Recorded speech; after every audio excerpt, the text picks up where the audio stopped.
नमस्कार, मैं ललित चौधरी। आप देख रहे हैं the Lokmanch. CJI DY Chandrachud ने अपोजिशन के मुंह पर एक करारा तमाचा मारते हुए इन 7 दिनों की सुनवाई में कुछ ऐसे पॉइंट सामने रखे हैं जिसका विपक्ष जवाब नहीं दे पा रहा है, और ये पॉइंट्स आपको जानना बेहद ही ज़्यादा ज़रूरी है। दरअसल आर्टिकल 370 पर फाइनल हियरिंग 2 अगस्त से स्टार्ट हो चुकी है और ये अभी लंबी जाने वाली है, लेकिन इसको लेकर अपोजिशन के जो वकील हैं उन्होंने जो कुछ तथ्य सामने रखे थे उसको लेकर डीवाई चंद्रचूड़ ने डायरेक्ट उन वकीलों से एक सवाल किया। उन्होंने कहा कि क्या आप हमसे ये चाहते हैं कि सरकार की मंशा क्या थी आर्टिकल 370 हटाने के पीछे, तो इस पर तो भाई कोई भी जांच नहीं हो सकती है। हाँ, अगर आप ये चाहते हैं कि क्या संविधान का उल्लंघन हुआ है तो इस पर जांच हम करने को तैयार हैं, क्योंकि लगातार जो अपोजिशन के वकील थे दवे, वो लगातार ये कह रहे थे कि 2019 के मैनिफेस्टो में बीजेपी ने ये साफ तौर पर पहले ही कह दिया था कि आर्टिकल 370 को हटाने जा रहे हैं हम। अगर हम जीतते हैं तो आर्टिकल 370 को हटाने का प्रयास करेंगे। और क्योंकि ये पहले ही क्लियर हो चुका था कि कोई भी पार्टी अपने मैनिफेस्टो में ऐसे वादे नहीं कर सकती है जो कि संविधान का उल्लंघन कर रहे हों, ऐसे में बीजेपी ने ये क्यों आर्टिकल 370 को हटाने को लेकर लोगों को गुमराह किया था। इसको लेकर डीवाई चंद्रचूड़ की बेंच ने साफ तौर पर वकील दवे से साफ तौर पर कहा कि क्या आप ये चाह रहे हैं कि क्या हम इस मैनिफेस्टो की जांच करें कि बीजेपी ने अपनी मैनिफेस्टो में ये क्यों रखा था, या फिर हम ये जांच करें कि संविधान के किसी भी आर्टिकल का या संविधान के किसी भी हिस्से का इसमें उल्लंघन हुआ है। तो इस पर जांच करने के लिए हम तैयार हैं, लेकिन बार बार वकील दवे यही कह रहे थे कि सरकार की मंशा गलत है।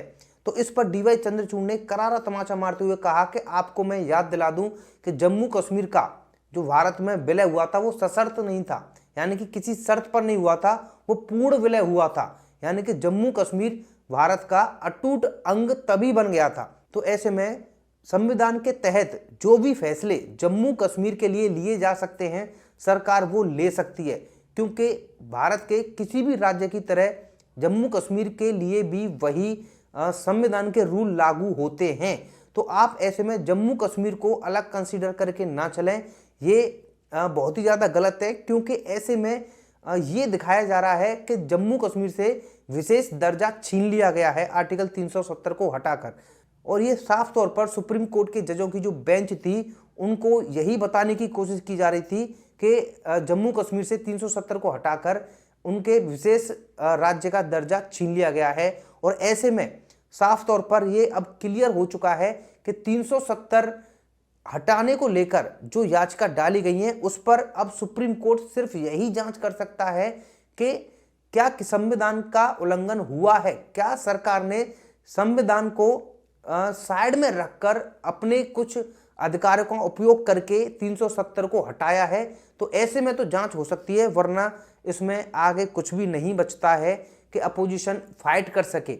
अब बड़ी बात यह है कि आपको मैं एक वीडियो दिखाने जा रहा हूं। ये वीडियो है लाल चौक की। लाल चौक पर यूपीए सरकार के दौरान पाकिस्तान का झंडा लहराता था, और अब देखिए किस तरीके से लाल चौक पर इंडिपेंडेंस डे मनाया गया है।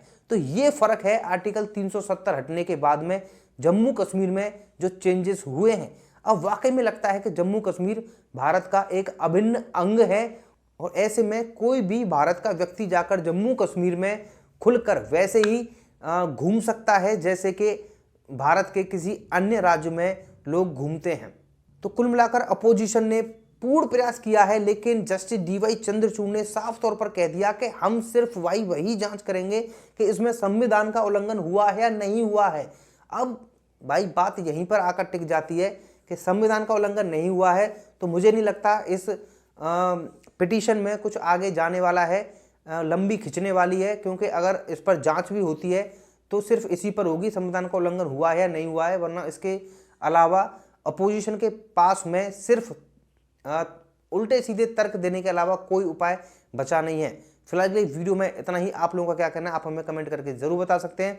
मिलते हैं आपसे एक और नई वीडियो में नई खबर के साथ। धन्यवाद।